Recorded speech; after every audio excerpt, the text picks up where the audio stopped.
Zikomo kwambiri tikulandireni nonse atolankhani akuluakulu anzanga komanso Mr. President ku press briefing yathu madzulo ano. Press briefing imeneyi ndi yadzidzidzi mene tinanenera koma tithokoze kuti atolankhani mwafika. Nthawi ino tiyambepo press briefing yathu komano mene timachitira nthawi zonse mafuna kuti tipemphere tisanayambe. Chimene chitachitike nchionena kuti President awerenga statement imene tinayo masana ano. Akawerenga statement tipereka mwayi wa mafunso atatu kuti tikatero kayankhidwa mafunso amenewo tikhoza kubalalika. Atolankhani athu anapempha kuti akuthamangiranso ku function ina ndiye sitikhala nthawi yayitali kwambiri. Tipemphe Mr. Wire kuti mutipempherere.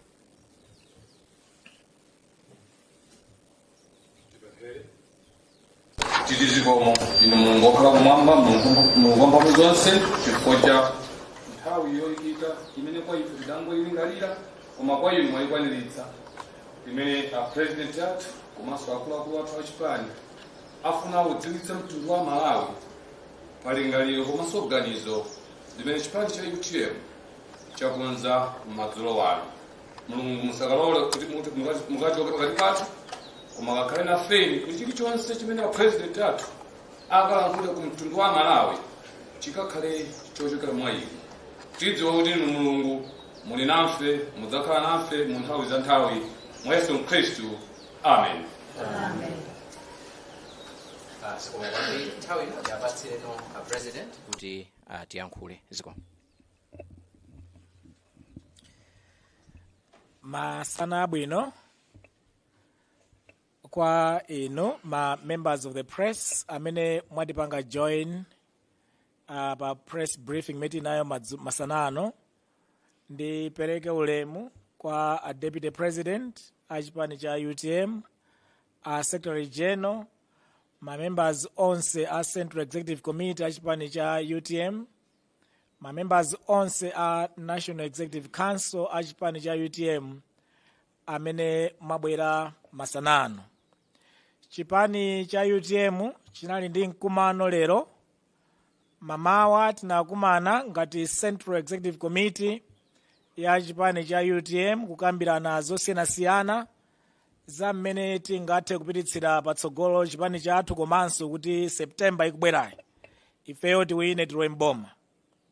Komanso masanawa chipani cha UTM chimakumana ngati National Executive Council ya chipanichi timakumana cholinga chofuna tiunike zimene tikuchita ngati chipani kuti no September 16 tilowe mboma.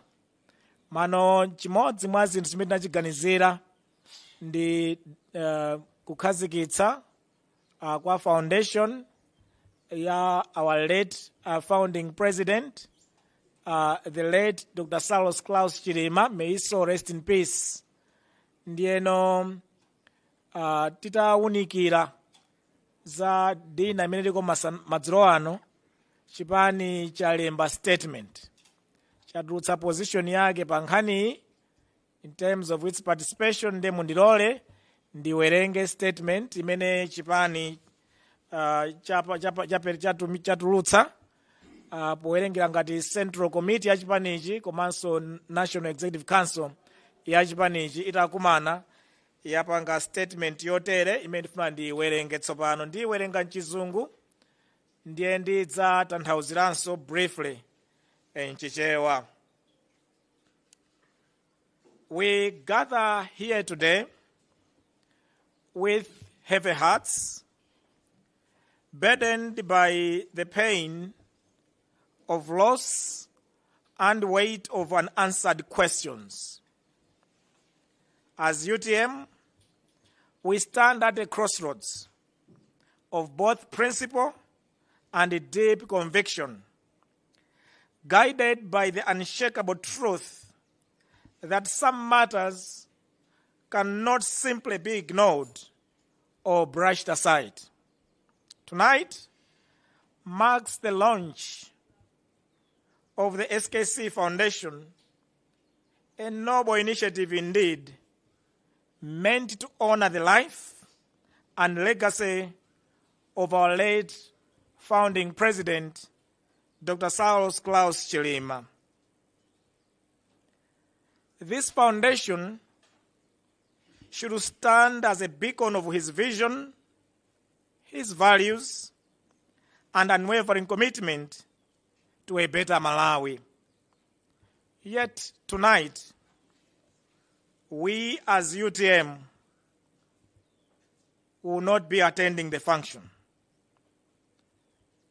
This decision is not one we have made lightly, but one rooted in a deep concern and resolved pain and unwavering sense of justice.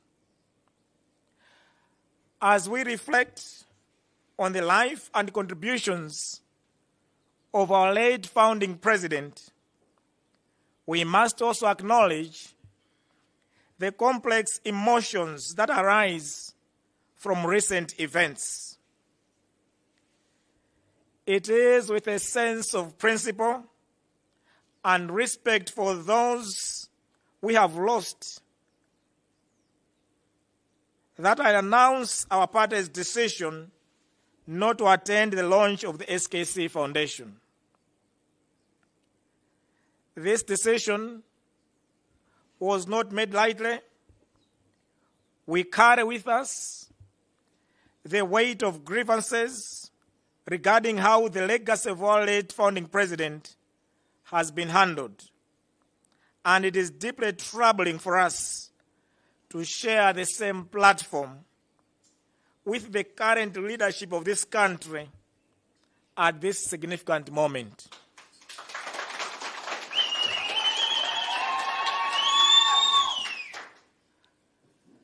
We believe that our presence should be an embodiment of unity and respect, and at this juncture, unfortunately, we feel it is imperative to uphold our principles. We are acutely aware of the circumstances surrounding the invitation of the president to this event. We will not say much, though we know exactly what happened.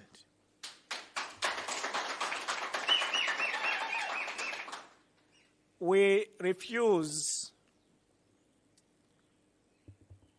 to pretend as if all is well.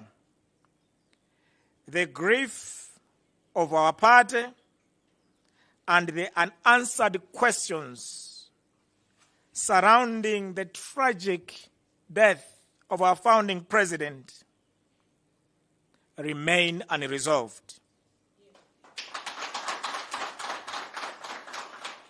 The questions that we're asking ourselves as UTM: how do we share a platform with those who owe Malawians the truth?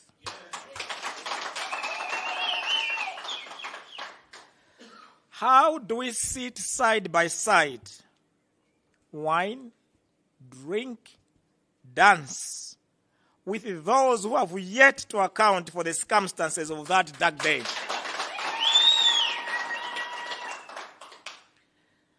These questions are weighing heavily in our hearts. However, let it be unequivocally clear: our absence tonight is not in bad faith, nor does it reflect any lack of support for Madam Mary Chilima and the entire Chilima family. On the contrary, we stand with them now and have always been. Madam Mary Chilima was the pillar of strength behind our founding president, and she remains a symbol of resilience and grace. As UTM, We deeply respect her efforts to honor her husband's legacy, and our decision should not in any way be misinterpreted as indifferent or in disengagement.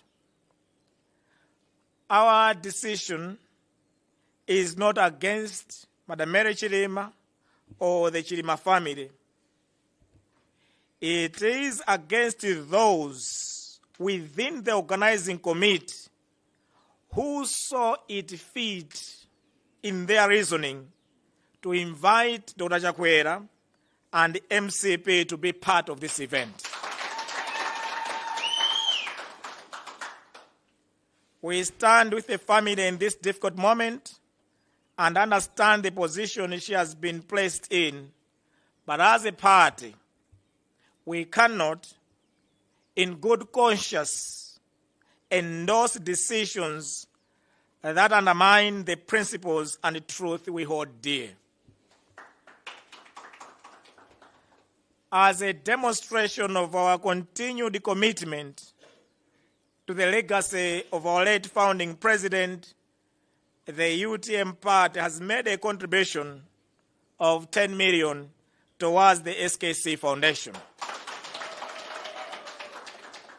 Not as a political gesture, but as a firm and heartfelt commitment to the cause that our late founding president championed.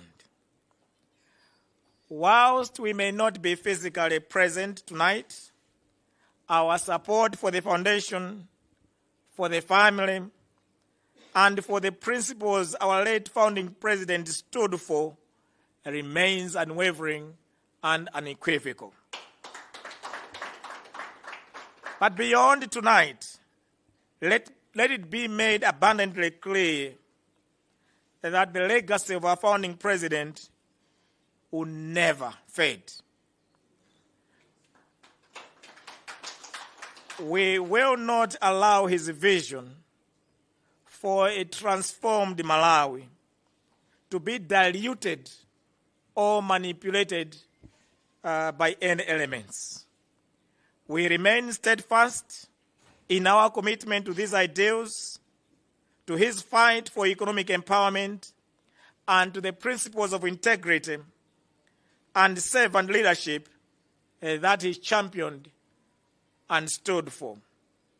The third revolution he envisioned is alive in us and will carry it forward with unshaken resolve. This message has also been shared with the family as they remain at the heart of this occasion. We stand with them. We stand with Malawians who seek justice. We stand with all who believe that our founding president's legacy must be honored, not with convenience, but with the truth, integrity, and unwavering principle. The mission continues. The vision endures. The fight is not over. Thank you so much.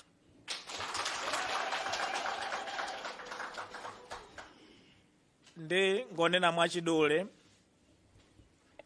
kuti lero uphungu wa ukulu wa chipani cha UTM, Central Executive Committee ya UTM, komanso uphungu wa ukulu wa chipani cha UTM cha National Executive Council NEC anakumana lero mamawawa ndi masanawa kuti ngati chipani tiunikire kwambiri za chisankho chimene chikubwera mu September pa 16 kuti titani ngati chipani tiwine masankho amene akubwera. Ndiye takambirana zosiyanasiyana ifeyo masankho amene akubwera mu September tiwina ngati UTM. Ndi amene tipange boma la Malawi. chimodzi mwa zinthu zimene takambirana ndi nkhani ya mkumano uli madzulo ano, kuli kupanga fundraise ndalama zoti bungwe latsopano lakhazikitsidwa la SKC Foundation ligwiritse ntchito pamene likukhazikitsidwa, komanso liunike ndi kuchita ntchito zake kuyambira tsopano kupita mtsogolo. Ndiye chipani chinaunikira mwambo umenewu. Chipani chaona kuti ndi mwambo ofunikira kwambiri kuti pakhala maganizo abwino onena kuti ntchito zimene malemu a president athu, our founding president, founding father achipanichi, kuti pangakhale maganizo kuti pakhale foundation imene ingamapititse patsogolo zimene malemu ankazikhulupirira, zimene malemu ankafuna kuti dziko la Malawi likhale dziko labwino, dziko lokhala ndi tsogolo lowala, mmene anthu sakusankhana mitundu, mmene anthu akugwira ntchito siyanasiyana kulithandiza dziko kuti lipite patsogolo. Malemu a founding president athu anakhazika kwambiri pofuna kuonetsetsa kuti Malawi muno anthu akukhala pa moyo wabwino, achinyamata apeza ntchito, komanso kuti anthu akukhala moyo wabwino. Anafuna zambiri malemu a founding president athu kuti zizichitika mdziko lino. Ndiye pokhala kuti akupanga foundation yomatikumbutsa nthawi zonse za umoyo ndi ntchito imene malemu anafuna kuti ichitike dziko lino, imene anayigwira ndi anafuna ichitike. Ife tinaona kuti foundation ndi yabwino kwambiri kuti ikhazikitsidwe. Chotero ifeyo ngati UTM we are in full support pokhazikitsa foundation ngati imeneyi mu dzina la yemwe anali founding president wathu malemu Dr. Saulos Klaus Chilima. Komano ifeyo ngati uphungu waukulu wa chipani cha UTM titaunikira kuti kumwambo wa madzulo ano kumene kukakhale nkhomaliro, kudya, komanso kukakhala kuvina pambali popeza ndalama zogwira ntchito imeneyi.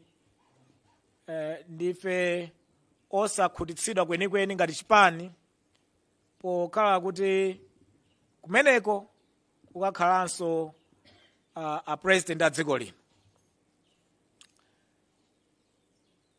Ndiye powunikira kwambiri ifeyo kuti ife achipani cha UTM tidakali still in mourning period. Ifenso mayankho sitinakhale nawo mayankho ogwirika akuti kodi chinachitika ndi chani kuti ife tikataye a founding president athu, president wathu wa chipani, chifukwa kuti sitinayankhidwe bwinobwino. Boma sinatipatse mayankho, nchifukwa chake ifeyo titaunikira bwinobwino. Tinaona kuti inde ndikwabwino kukhazikitsa foundation yokumbukira malemu ndi ntchito zawo ndi moyo wawo, koma poyitana a president kumwambo umeneyo kuti ifeyo a UTM tikakhale table imodzi, nkumadya, kumwerera, kumavina, ukuti kutolera ndalama, pamene ife mayankho athu boma silinatipatse omveka ogwirika, chifukwa ife tinatulutsa kale position yathu pa nkhani ya commission of inquiry report, sitinakhutire nayo, tili mafunso. Ndiye chifukwa kuti mafunso athu sanayankhidwe mwamvemvemve moti ife nkukhutitsidwa, titaunika bwinobwino kumvanso mamembers a chipani cha UTM countrywide. Ifeyo ngati uphungu waukulu wa chipani cha UTM madzulo ano sitikapezekako kumwambo umeneyo.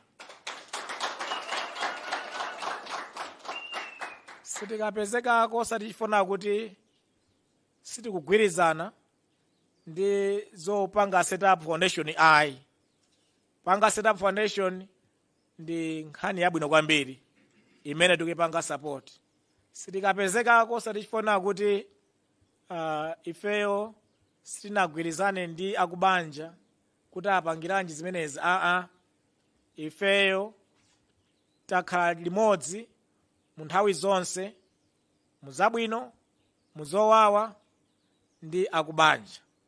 Ndipo ife tifuna tapanga ashuwa akubanja, ife tidzakhala nawo nthawi zonse, muzabwino ndi mavuto ena aliwonse tingatokhala nawo. Ife ndi mbali yawo, ndipo tidzakhala mbali yawo forever. Ndipo ife ngati UTM tidzagwira nawo manja nthawi zonse. Komano apa vuto lathu likupita kwambiri kwa anthu amene apanga organize function ya madzulo ano. Ifeyo tili ndi umboni wonena kuti opanga organize iwo mbendera zina sanazitsatire bwino. Sanazitsatire bwino nchifukwa chake dzapangitsa kuti nkupanga kwa organize zikhale mmene zilili madzulo ano.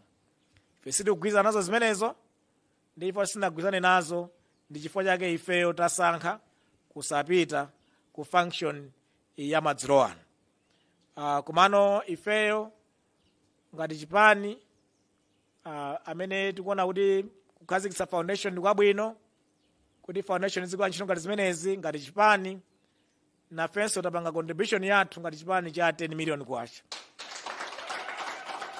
kuti foundation imene ikhazikitsidwe ndipo idzigwira ntchito zake monga ayipangira setup. Ifeyo ndife mbadwa za dziko la Malawi, komanso ndife amodzi, ani nthawi zonse zakhala amodzi ndi akubanja kupititsa patsogolo zimene malemu a founding president athu anadzikhulupirira. Ndipo ife monga iwo anafera mbendera, ifenso UTM tidzafera mbendera yomweyo. Chotero ife tidzakhala tikupititsa patsogolo legacy ya founding president athu mu njira ina iliyonse, ndi zonse zimene ife tingathe kuchita kuti legacy ya founding president athu ikhale ipita patsogolo. And china mwa icho ndichionetsetsa kuti UTM ipange boma pa 16 September chaka chino, kuti legacy ya malemu ndi zimene malemu ankafuna dziko lino zichitike zonsezo zidzathe kuchitika. Chotero ndifuna ndikuthokozeni kwambiri atolankhani chifukwa chokhala nafe madzulo ano. Ife tipitiriza kukhala mbali imodzi ya legacy ya founding president athu mmene tinayambira 2018 mpaka na forever. Tidzakhala mbali imeneyo. Zikomo kwambiri chifukwa chondimvera the statement we have issued this evening. Statement here, our national director, national publicity director will share you the statement so that you can get it correctly. I thank you so much for your kind attention, and I'm now open to questions and comments. Thank you so much.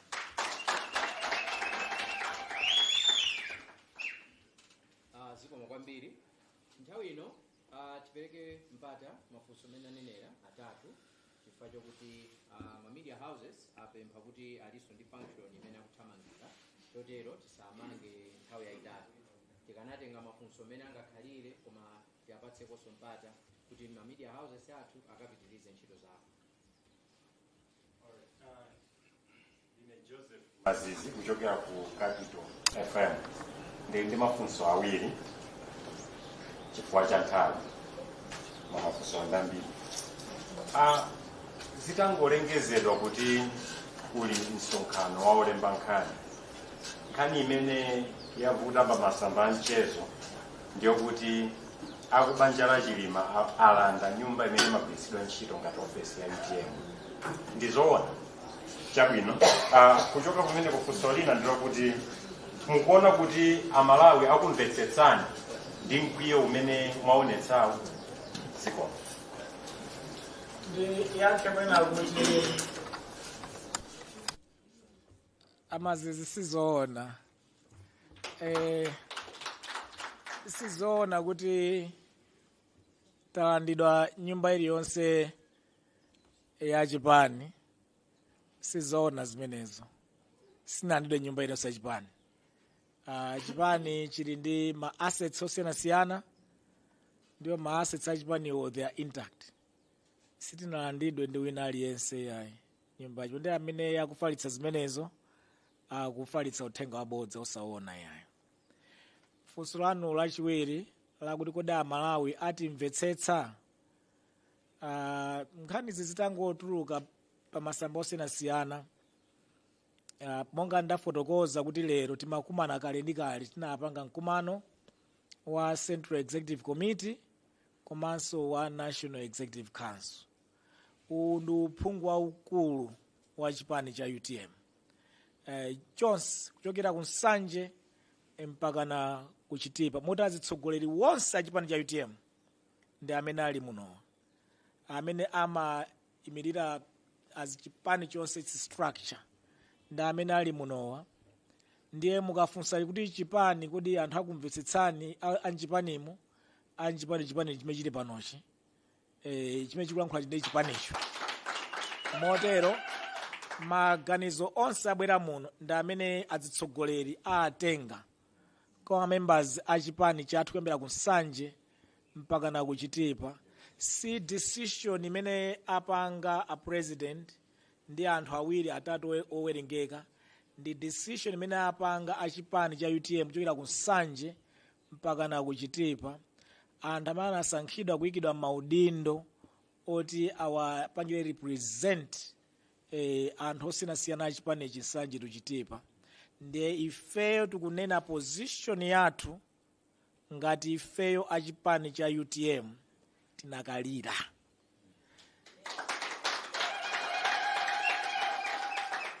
Tinakalira, tilibe mayankho. Ndiye chifukwa tilibe mayankho, munthu olira simamutseka pakamoti asamalire. Mulole nazilira, akazakhuzumuka mudzamvetsetsanso kuti akhuzumuka. Koma ifeyo ngati chipani cha UTM tidakalira. Dakalira our founding president. Uthenga kuperekedwa pano ndi wa azitsogoleri wonse a chipani cha UTM Nsanje pano chitipa ndi ma membership yonse kutengera mawu amene membership atipatsira Nsanje pakana kuchitipa. Ndiye amalawi atimvetsetse kuti awa UTM adakalira, misozi sinathe, ndiye alibe mayankho. Ndiye chifukwa chake apanga this kind of decision at this point in time. Afuna onjezereso. Zikomo kwambiri. Ndikukhulupirira kuti nkhani apa masamba a mchezo mukatsatire bwinobwino mukapeza kuti amene akulemba nkhani imeneyo ndi omwewo amene anagundika dzulo kulemba nkhani motembenuza za kupezeka kwa president ku function ya lero. Zimenezo zikuonetserani cholinga chenicheni chimene anzathu a Malawi Congress Party ali nacho pa function imeneyi. Ifeyo ngati chipani cha UTM palibe bad blood pakati pa ife ndi akubanja. Ayi, chifukwa chonena kuti sitikusiya kupita uko chifukwa cha akubanja. Tanena kale a president alongosola kuti chifukwa cha mmene a komiti apanga mwambo umeneyo apangira njira zawo kuti mpakana apezeke kuti president ali ku function imeneyi. I think pamenepo tikhale clear bwinobwino, palibepo nkhani ina iliyonse pakati pa ife ndi akubanja. Ndimafuna ndingonjezerapo. Zikomo kwambiri.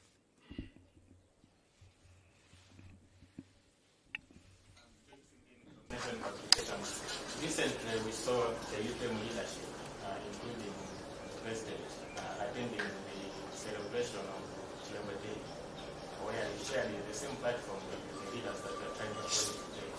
How different was this from what they are trying to appoint today? How different it is? Very different. very different in the sense that this is a foundation in honor of our late founding president. And at this function, it's where we have all the mixed feelings and emotions, because it's attaching directly to the late founding president. And therefore, since we are still mourning, since we still don't have answers on the demise of the late vice president, that's why this is completely different from all those other functions. Mchichewa ndinene kuti zikusiyana kwambiri. Function ya madzulo ano is directly yokhudzana kwambiri ndi nkhani ya malemu a president othamana tisiya. Ndiye pa function imeneyi surely maina tiione mosiyana ndi ma function enaja mukunena function ya chilembwe day nzosiyana kwambiri, completely different. Apa ndi nkhani imene tikunena kuti aboma amene mapizati patsa mayankho pa imfa ya malemu, mayankho osinalandire ndi tikapezeke kuti tikukhala nawo pa function ngati imene iyayi. It's completely different. Amazing. Zikomo kwambiri. Ndikukhulupirira kuti mukhoza kuchita umboni kunena kuti UTM ilibe mafunso ena aliwonse kuboma pa imfa ya John Chilembwe. Tikanakhala kuti tinali ndi mafunso kuboma pa imfa ya John Chilembwe day sitikanakapezekako. Uku sitikupita chifukwa mafunso athu sanayankhidwe. Ndi sitingapite kumalo kukakhala ndi anthu amene akuina kutipatsa mayankho asanatipatse mayankho. Nkhani imeneyo muitenge ndithu bwinobwino atola nkhani. Ichocho ndi chifukwa chenicheni chimene chipani sichikukakhalira nawo pamwambo umeneyo. Ziko. Nthawi ino titenge funso lotsiriza ngati lilipo. Kulumira kubwera tiganizo lokhazikitsa bukwe mukhoza kutero kapena apo kuluma George Singini zikomo kwambiri fa cha funso lanu. Mwina chifukwa chenicheni tanena chifukwa cha ife si nthawi imene izachitika kuti mudziwe kuti si nthawi ifeyo tuchipani chimapita kukakhala nawo, koma chitangomva kuti kukhala IMCP komanso a president a dziko lino ndi pamene chipani chakugwirizana kuti kumeneko sitipita.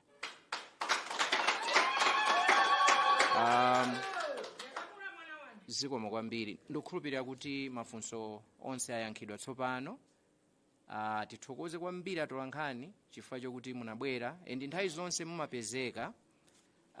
Sitikuchitengera kuti basi chimayenera kutero. Alipo malo ambiri amene mukanapita kuti mukakhale nawo, koma munalola kuti mubwere muzakhale nafe kuno mulandire ulemu wanu. Munthawi ino tithokoze mamembers onse amene munakhala nawo pa mkumano umenewu, komanso atsogoleri onse amene munakhala nawo tithokoze kwambiri. Ndipemphe Mr. Waya kuti mutipatsire pemphero lotsiriza. Zikomo. Titi zikomo ili Mulungu wa moyo ukulu wanu onekera mnyumba ino maka chifukwa cha kulankhula kumene muna mtuma mtumiki wanu amene ali president wa chipani chenu chero Dr. Kabambe, omwenso inu ndi chikonzero chanu mogwirizana ndi dziko lonse la Malawi kuti pa 16 September ndamene akutenga mbendera dziko la Malawi. Mungana titi zikomo kuti kulankhula kumene kusukutali kwa iwo kuleke kuchokera mwa ino mphamvu yanu yaonekera mnyumba ino, dziko ladziwa, anthu adziwa, oyipa aonekera. Muyanga Mulungu wanu, Mulungu wathu, khala nafeni pa chipani cha UTM, khala naoni akubanja komanso kopitirira apo mulungu wathu khala nawo a president athu Dr. Kabambe kuti nzeru zimene ali nazo zochokera kwa inu musazichotse ndi cholinga chakuti malingaliro komanso chiwombolo cha Malawi chikakwaniritsidwe mu 16 September mchaka chino. Mwa Yesu Khristu pamene tikusiyana pa malo pano tikafunse mphamvu yane Mzimu Woyera kuti ikathe kutiyendetsa bwino ndi kuti tikathe kufikanso bwino mmakuka mmene ife tachokera, komanso tithokoza atolankhani athu amene Mulungu mmawadalitsa ndi mafunso osiyanasiyana, koma kwa iwo adziwa kuti amafunsa mafunso koma amafunsa inu Mulungu. Mwa Yesu Khristu tiyamika. Amen.